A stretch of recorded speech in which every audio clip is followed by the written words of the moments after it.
Issiġillat il-ftehim biex il-kumpanija Starr Companies, waħda mill-akbar kumpaniji Amerikani fid-dinja tal-assigurazzjoni, tinvesti b'mod qawwi f'pajjiżna.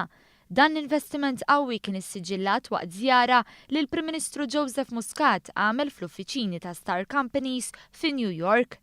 Kien f'Novembru li għadda li Dr. Muscat iltaqa' l-ewwel darba ma' din il-kumpanija u minn dakinhar beda x-xogħol biex il-ftehim jimmaterjalizza ruħu. Kollox mexa b'ritmu effiċjenti ħafna u riżultat pożittiv kien ikkonfermat illum.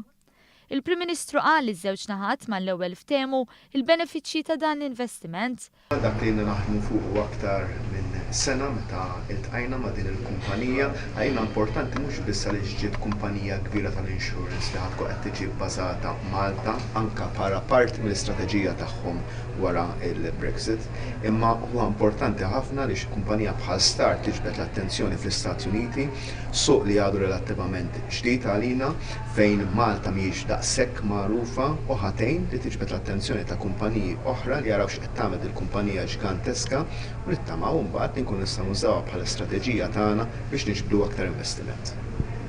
Dr. Muscat qal li f'dinja kompetittiva mhux faċli li tiġi konsidrat għall-investiment.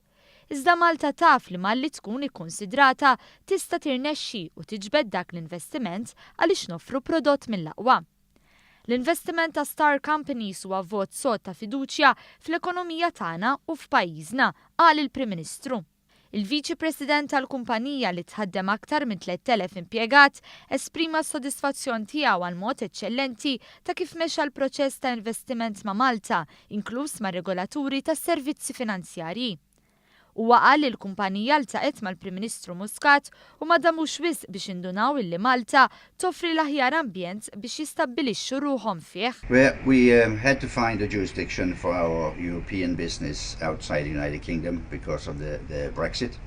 And we looked at a number of jurisdictions and we concluded that Malta would be the most attractive. It's a good regulator, it's English speaking, which is helpful.